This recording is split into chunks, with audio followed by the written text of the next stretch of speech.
할렐루야. 6월 28일 금요일입니다.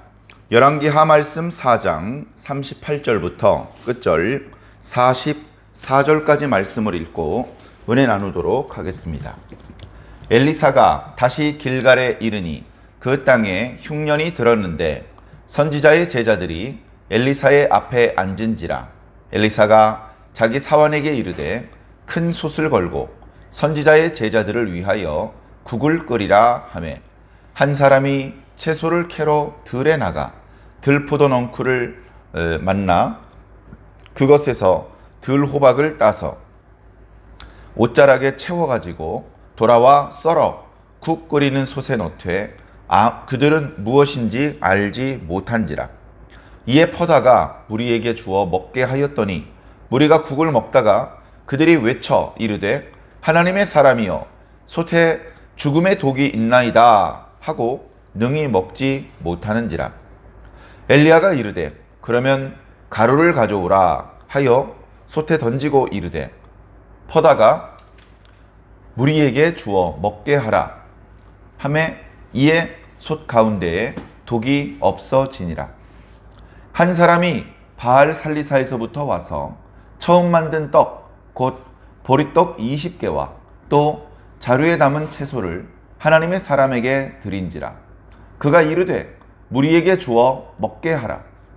그 사환이 이르되 내가 어찌 이것을 100명에게 주겠나이까 하나 엘리사는 또 이르되 무리에게 주어 먹게 하라. 여호와의 말씀이 그들이 먹고 남으리라 하셨느니라. 그가 그들 앞에 주었더니 여호와께서 말씀하신 대로 먹고 남았더라. 아멘. 아멘. 감사합니다. 네, 오늘 말씀은 짧지만 엘리사의 기적 이야기가 두 가지가 나타나고 있습니다. 이제 어떤 학자가 세어보았던 것 같습니다. 엘리사가 기적 이야기가 몇 번 나오느냐. 별로 중요하진 않은 건데 한번 세어보았더니 크고 작은 기적 이야기가 14번 나온답니다. 13번인가 14번인가. 또 분분한데 엘리야에게서 옷자락을 받아서 요단강 건너 나온 것부터 시작을 하면 14개다. 이제 이렇게 보통 이야기를 하는 것 같습니다. 그럼 이제 엘리사가 그렇고 엘리야는 몇 번인가? 엘리사는 14번이고 엘리야는 몇 번인가? 혹시 7번 아닐까? 7번입니다. 엘리야는 더 바알의 선지자와 이렇게 대결을 하는 그런 어떤 큰 그림이 많이 있었죠. 그러나 어쨌든 그 기적의 횟수로 말하자면 7번, 엘리사는 14번. 사실 성경에 기록된 기적의 횟수는 전혀 중요하지 않습니다. 성경에 엘리야를 통해서 나타난 기적을 빠짐없이 기록했겠습니까? 엘리사를 통해서 나타난 기적을 빠짐없이 기록한 것은 아니죠. 그러나 우리가 전에 기억하기로는 엘리야가 승천하면서 엘리야에게 있던 영적인 권위가 엘리사에게로 옮겨갔죠. 그때 엘리사가 바라던 것이 있었는데 당신에게 있는 성령의 감동에 그 성령의 역사하심이 갑절이나 나에게 있기를 원한다. 그렇게 이제 말했습니다. 그러더니 정말로 성경에 기록된 기적의 횟수가 갑절이나 기록되고 있는 것입니다. 말씀을 전하기 앞서서 또 이게 좀 마음에 걸리는 부분이 있어서 말씀을 드리자면 엘리야는 그리고 엘리사는 이렇게 능력이 대단했는데 목사님은 뭡니까? 예를 들면 이렇게 생각할 수 있을 것 같아요. 아무도 그렇게 버르장머리 없이 물어보는 일은 없었습니다. 저 어렸을 때부터 지금까지. 교회 목사님께 구약의 선지자들과 똑같은 능력, 똑같은 기적을 요구하지는 않죠. 어린애 신앙이 아니라면 구약의 선지자와 신약의 목사님들의 역할과 사명이 다르고 그 속에서 활동하는 성령님께서 구약의 엘리야, 엘리사 때처럼 그렇게 막 능력을 행하시는 그런 시대가 아니라는 것을 알기 때문에 그렇죠. 가만히 생각해 보십시오. 구약의 선지자들이 다 능력을 행했습니까? 선지자들을 통해서 하나님의 능력이 나타난 때도 있었습니다. 그러나 능력과 상관없는 선지자도 많았어요. 엘리야 선지자, 엘리사 선지자 시대에는요, 능력이 많이 나타났습니다. 성경 전체를 통틀어서 이렇게 하나님의 능력이 자주 나타난 것은 모세를 그리고 예수님의 시대를 제외하면 엘리야, 엘리사 시대밖에 없습니다. 이사야 선지자가 무슨 능력을 행했습니까? 기록에 있습니까? 대나무 톱에 썰려 죽은 것도 능력입니까? 예레미야 선지자가 무슨 능력을 행했습니까? 에스겔 선지자가 무슨 능력을 행했습니까?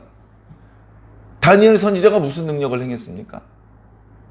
다니엘의 친구들은 사자굴에 들어갔다 나왔죠. 그것도 자기 능력이 아니에요.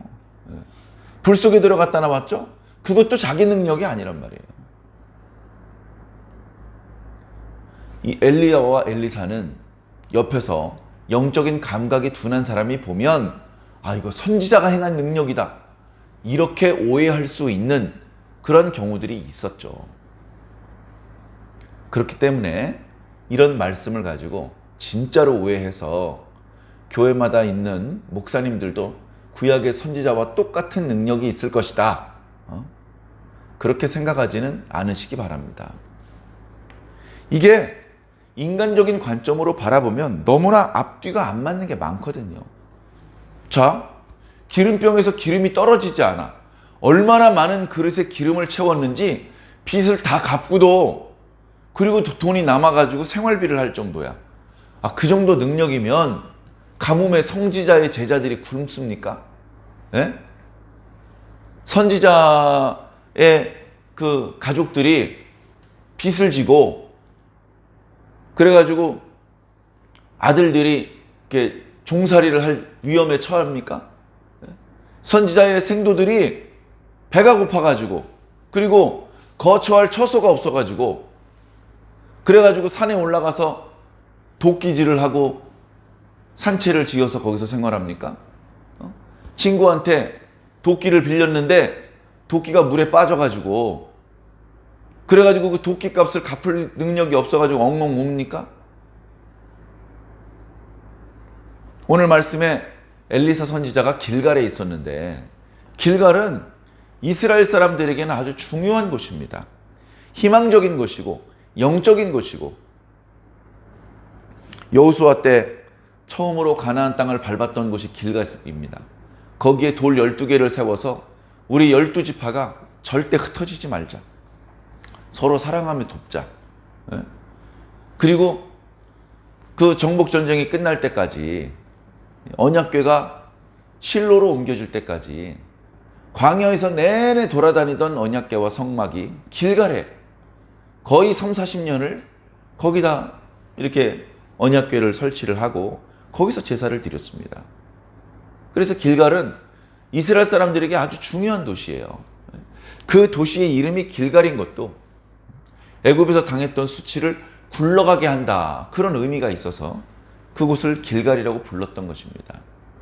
그런 곳에 엘리사가 있는데, 선지자들이 모여서 말씀을 배우고 있고 기도 훈련을 받고 있는데 거기 가뭄이 들어요?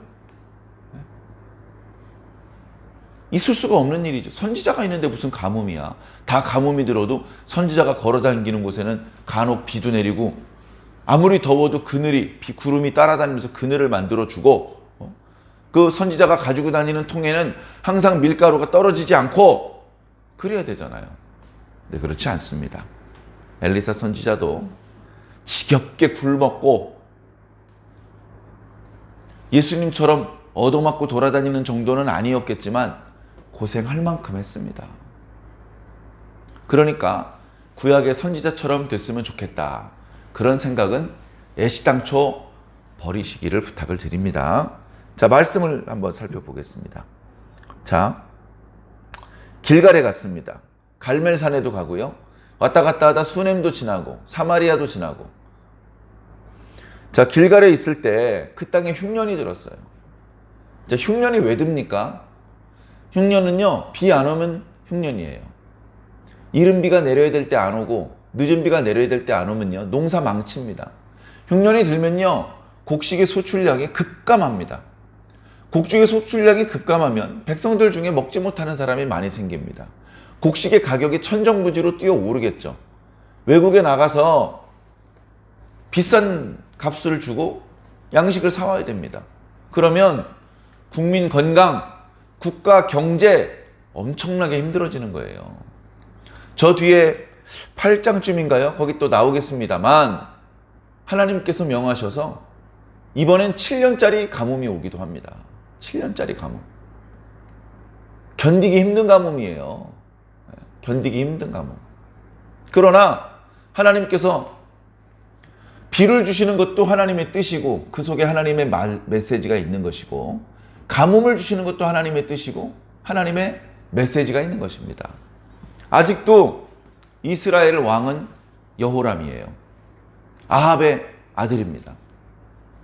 그가 바알의 주상 몇 개를 깨뜨렸지만 여전히 어려운 일이 있을 때 하나님께 먼저 여쭈어 보는 상태는 아니에요. 그의 모친 이세벨이 여전히 살아있어요. 그 나라에 여전히 바알의 신당과 바알의 제사장들이 많이 있단 말이에요. 그런 상황 속에서 북이스라엘이 하나님께서 주시는 축복으로 풍요롭다? 말이 안 되잖아요. 엘리야 때 비가 없어가지고 아합이 물을 찾으러 다녔죠. 여호람이 배반한 모압을 혼내주려고 가다가 물이 없어가지고 광야에서 병사들과 함께 죽을 뻔했죠. 그러더니 지금 또 가뭄이 찾아온 겁니다. 결국은 이런 종류의 가뭄은 우연히 정기적으로 발생하는 게 아니고 지도자가 뭔가 하나님 앞에 범죄했구나. 지도자가 하나님 앞에 떳떳한 상황이 아니구나.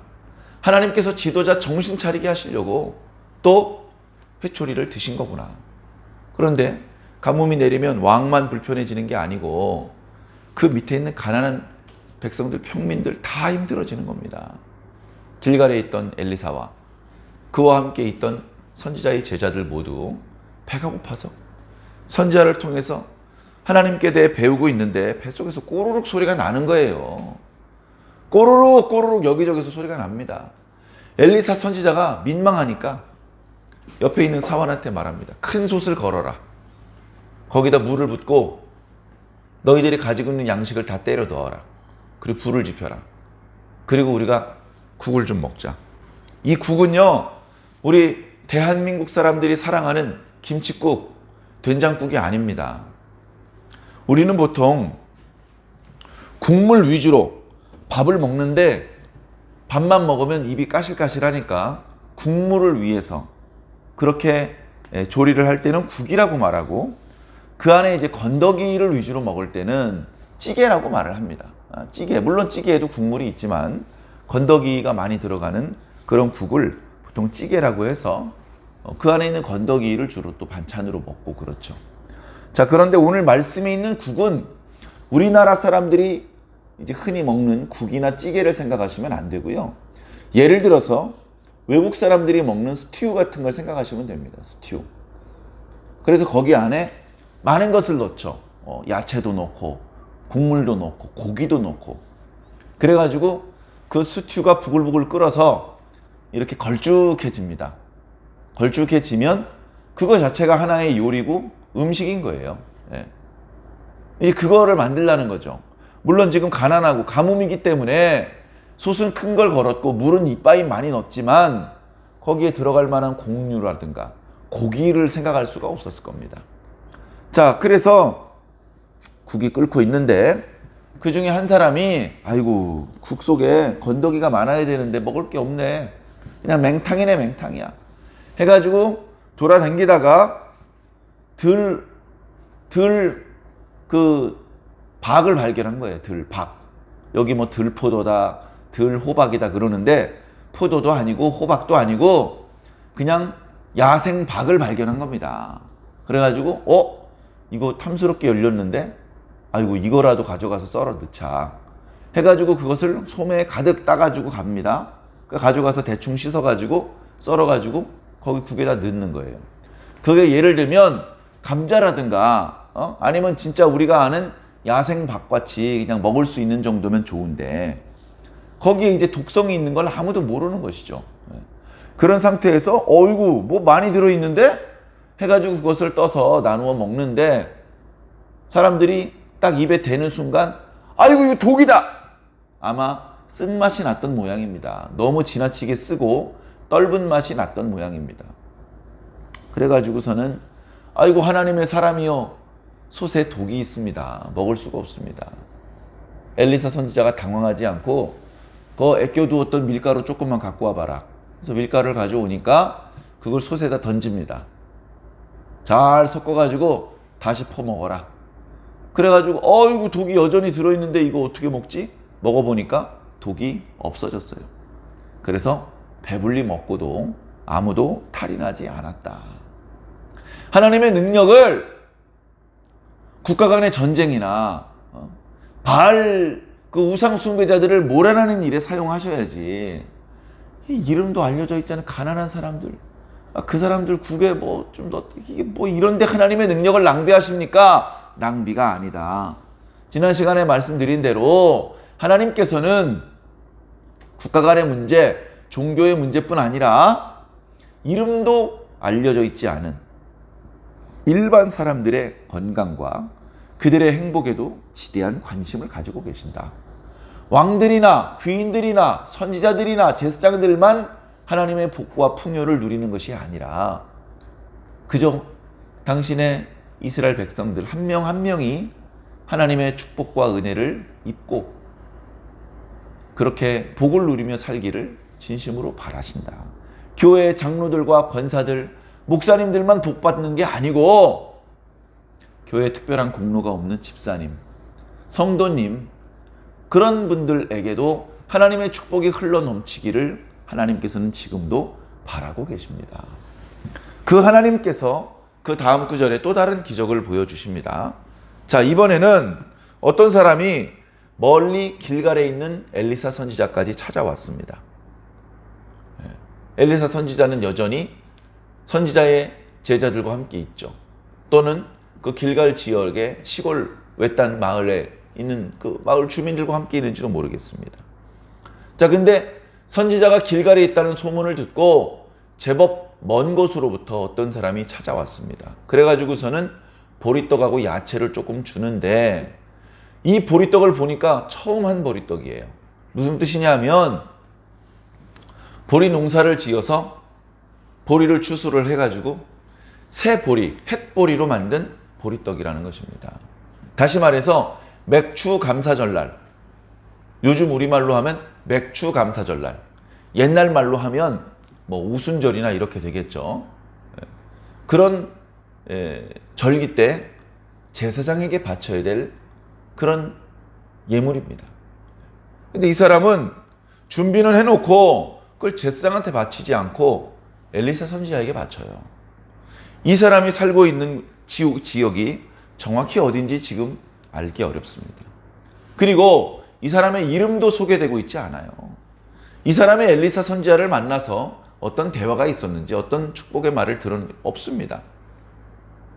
그런데 아마도 이 사람은 하나님께 대한 마음이 진실했던 사람이었던 것 같습니다. 그래서 과거에 들었던 율법의 말씀을 기억해냅니다. 보리 농사를 지어서 첫 수확은 이건 하나님께 바쳐야 돼. 그래가지고 그 수확물로 새롭게 떡을 만들어가지고 제사장한테 바쳐야 되는데 야 이거 싸가지고 나귀에다 실어라. 가자. 어이구 제사장에게 바치려나 보다. 아니 당시 제사장은 신실한 제사장이 아니에요. 북이스라엘의 왕이 썩었고 제사장도 썩었습니다. 우리가 잘 아는 것처럼 북이스라엘의 왕들은 여로보암의 길을 떠나지 못했습니다. 다시 말해서 여로보암이 만들어 놓은 금송아지 베델과 단에 세워놓았죠. 그 앞에서 분향을 드렸습니다. 모든 북이스라엘 왕들이. 그리고 그곳에서 여호와께 제사를 드리는 제사장은 레위 사람이 아니에요.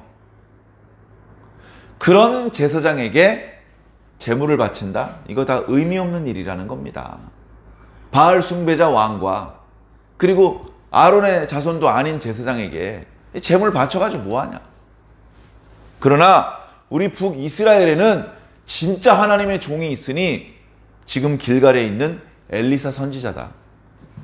내가 하나님 앞에 이 제물을, 이 예물을 바치려면 차라리 엘리사 선지자한테 바쳐야 되겠다 해가지고 멀리 엘리사 선지자가 있는 길갈까지 와서 지금 이렇게 첫 수확한 보리로 빵을 20덩이밖에 안 돼요. 20명이 한 번 먹을 정도의 양밖에 안 되는 것이죠.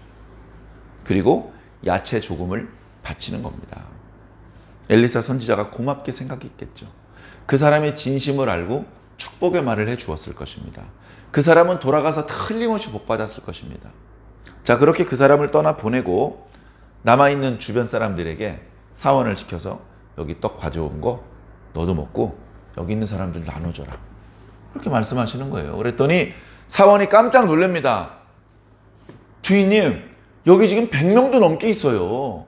이거 이렇게 얼핏 보니까 20덩이 정도밖에 안 되는 것 같은데, 아니 이걸 100명한테 어떻게 나눠줍니까? 나눠주다가 떨어지면 뭐라 그럽니까? 선지자가 또 한 번 얘기를 합니다. 그러지 말고 그냥 나눠줘. 하나님께서 말씀하시기를 그들이 충분히 먹고 남을 것이다 라고 말씀하셨어요. 나눠줍니다.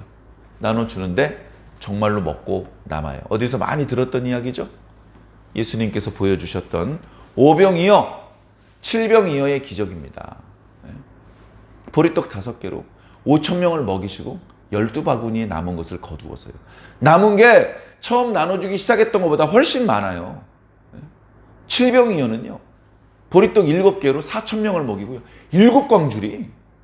7광줄이면요. 가지고 몇 달을 먹습니다. 제자들이.